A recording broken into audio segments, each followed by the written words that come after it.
J'ai connu le premier groupe pendant un certain temps, et ils étaient mauvais. Ils ne sont plus parmi nous. J'ai aussi connu le deuxième groupe, un peu mieux, et eux aussi étaient mauvais. Ils sont plus là non plus.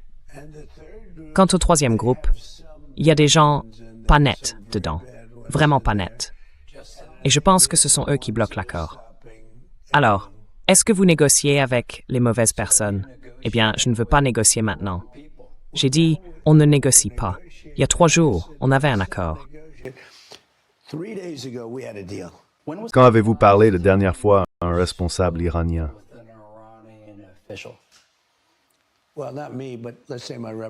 Pas moi, directement, mais disons mes représentants. J'ai parlé avec eux, enfin, il y a environ 1 heure, en fait. Et quel message a été transmis? Ils veulent conclure un accord, mais à chaque fois qu'ils en font un, ils le rompent. Ils ne veulent pas mourir. Personne ne veut mourir. Oui, c'était il y a environ 1 heure. Et quel message a été transmis? Tu feras de Poissonnieu, and Prespri Son. Tu ferais mieux de passer un accord. Moi, je veux pas faire d'accord. Je veux pas lui parler. Enfin, si je veux lui parler. Je lui ai parlé il y a 1 heure. Mais enfin, c'est quoi ce bazar? Qui peut gérer ça? Qui peut bosser dans ces conditions? Faut comprendre, tout le monde dans le monde entier voit ça. C'est public, c'est visible de tous. Et bien sûr, dans les cercles diplomatiques, ils sont au courant. Ils en parlent entre eux. Les gens savent très bien ce qui se passe. Et ils voient ce qui se passe avec les États-Unis en ce moment. On dirait qu'il n'y a plus de discussion rationnelle, plus rien au sommet. Que ce soit le secrétaire à la guerre Pete Hegseth, le secrétaire d'État Marco Rubio, le président Trump lui-même, Scott Bessent. Tout ça. On essaye de conclure un accord. On essaye d'être clair et transparent là-dessus.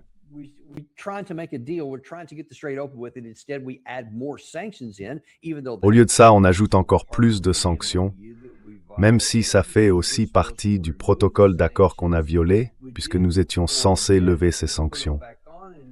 On l'a fait un moment, puis on les a remises, et maintenant on a ajouté de nouvelles, juste pour montrer à quel point on est dur.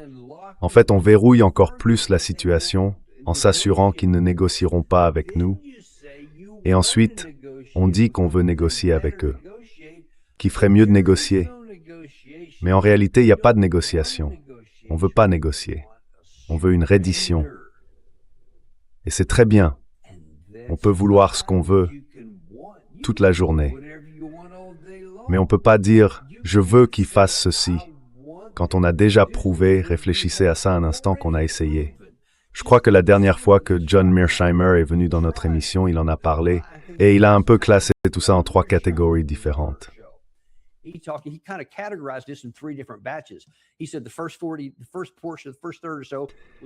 a dit que les 40 premiers jours, la première phase, disons le premier tiers, c'était 40 jours de bombardement. Ensuite, on a essayé 2 ou 3 mois de blocus, puis on a tenté le protocole d'accord. Et aujourd'hui, personne ne sait vraiment ce qu'on fait, mais voilà ce qu'on a essayé. Maintenant, on tente une combinaison des 2 premières approches. Donc on est revenu à une campagne de bombardement actif, 5 vagues d'affilée, je crois, en 4 jours. Et on maintient un blocus. Autrement dit, on refait ce qui n'avait pas marché avant, mais en le combinant et un peu moins intensément qu'autrefois. Et l'Iran, lui, a plus de leviers qu'avant, et il a encore des cartes à jouer. Et par-dessus tout ça, on essaye toujours de faire croire que je vais obtenir ce que je veux. Moi, je veux obtenir ça. Je veux qu'ils viennent à la table et qu'ils se rendent. Mais ils ne le font pas.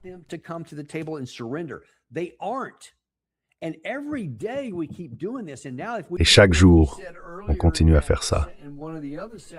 Et maintenant, si on fait ce qu'il a dit tout à l'heure, dans un des autres extraits, et qu'on applique ça au système énergétique, on est quasiment en train de garantir une dépression pour notre pays. Ça n'ouvrira pas le détroit.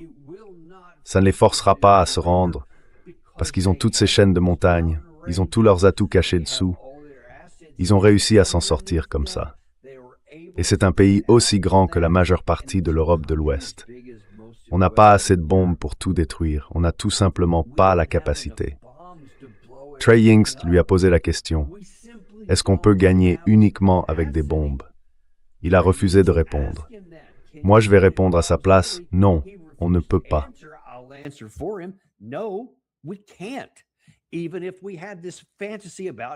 Même si on se faisait ce genre de fantasme sur une opération au sol, comme le général Clark l'autre jour, oui, prenons l'île de Karg. Le général Kellogg aussi, prenons l'île de Karg. Ça leur montrera quelque chose. En réalité, ça ne ferait rien d'autre qu'agiter encore plus le nid de guêpe. Et même si on la prenait, ça n'aurait aucun effet sur le contrôle du détroit. Donc, ça ne servirait à rien, à part faire tuer beaucoup d'Américains. Mais aucune de ces actions ne forcera l'Iran à capituler, et c'est pourtant l'objectif final que le président Trump veut atteindre. Il utilise la puissance militaire réelle pour obtenir l'impossible, ou du moins essayer de l'obtenir. Mais ça n'arrivera pas, mes amis. Alors où est-ce que ça nous laisse? Où est-ce que ça nous laisse?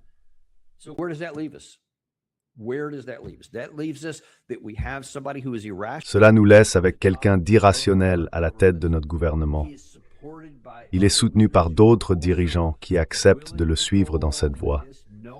Personne ne lui dit non, personne ne se lève, personne ne démissionne, personne ne dit que ça ne peut pas arriver. Et si on continue dans cette direction, ça va détruire notre pays tel qu'il a existé, du moins sous la forme qu'on a connue, et on va entraîner nos alliés avec nous. Personne ne le lui dit. Mais c'est bien là qu'on va. Soit il va devoir faire l'un de ces fameux rétropédalages, et je n'ai jamais autant prié pour un rétropédalage qu'en ce moment, pour s'en sortir et revenir au plan de retrait.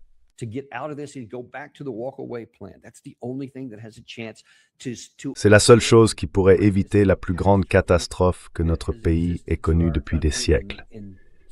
Je veux dire, quand est-ce que quelque chose d'aussi grave s'est produit pour la dernière fois? La Grande Dépression, c'était vraiment terrible. La Première et la Seconde Guerre mondiale ont été terribles aussi, mais on a gagné ces deux guerres et on a surmonté la dépression. On n'a jamais connu une situation comme celle qui pourrait arriver, où notre armée se retrouverait montrée du doigt, limitée, incapable d'accomplir ce qu'on veut, et où en plus on subirait une catastrophe économique pire encore que celle de 1929. C'est là qu'on va droit si on ne fait pas des changements majeurs, et vite.